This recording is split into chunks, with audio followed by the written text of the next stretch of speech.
Today, we are comparing two all-weather heavyweights, the Michelin CrossClimate 2 and the General Altimax 365AW.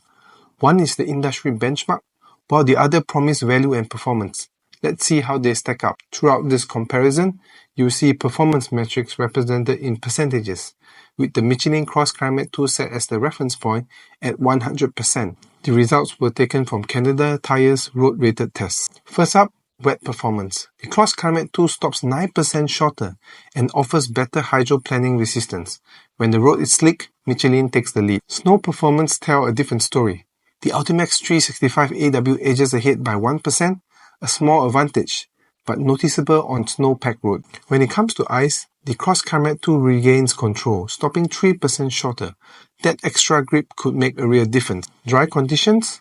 Michelin excels again with a 5% advantage in braking and cornering. But for comfort, the Altimax 365AW pulls ahead by 8%, providing a smoother and quieter ride. Fuel efficiency leans towards CrossClimate 2, with a 2% edge in rolling resistance. And now, the price. The General Altimax 365AW is 30% cheaper, making it a much more budget-friendly option. So, what's the verdict?